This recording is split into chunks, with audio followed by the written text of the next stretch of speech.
Simulator is back with its first major update since 2006, and this time they promise you can fly anywhere because they've modeled the entire planet. That's no easy task, so I've spent the weekend exploring the world, finding the big landmarks and seeing what they look like. The Taj Mahal, the Eiffel Tower, zipping past them fast and close in a tiny plane that I could never really do in real life, and it's a great way to take in the sights. A majority of the work is done by machine learning, with AI drawing most of the planet from satellite photos. The developers gave it a helping hand by telling it where the airports and runways are, but the AI figured out where to put trees, roads, and even buildings in 3D on top of the flat images, so the virtual world looks pretty much like the real one. Like most people, the first thing I did was load up my hometown and fly over it just like I would coming home for a holiday. And it looks great. It looks exactly like it looks when I'm on a plane coming in home. It's not perfect, of course. In London, the AI has put a lot of the city's bridges underwater for some reason. And although the bird's eye view is satellite accurate, sometimes it has to guess at the building textures. So here, it's turned Buckingham Palace into a block of flats, and it's done the same thing with BBC's Broadcasting House headquarters. To be fair, the buildings are supposed to be seen from thousands of feet in the air, and if you're getting this close to the Houses of Parliament, something's gone wrong. Some landmarks are completely missing, like the Gherkin Tower in London, but there is a marketplace for third-party developers to sell extra buildings for a few pounds.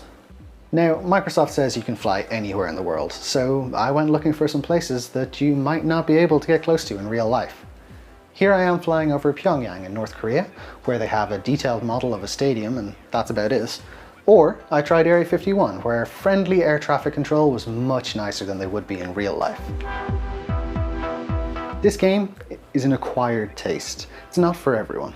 You'll spend the first hour, maybe two, learning how to fly a plane and what an aileron is. It's a wing flap that helps you steer. And failing the training missions can be a bit frustrating at times.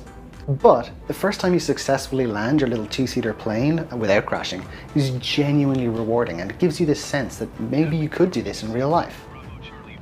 Once you've earned your wings, there's no real goal in sight. You just pick a plane, pop in a destination like a landmark or somewhere you want to visit, and you just go. That's pretty much what the game is. There are some challenges to complete. You can try and land at famous airports and difficult landing conditions, but generally speaking, this game is about taking to the skies, relaxing, and just kind of exploring the horizon.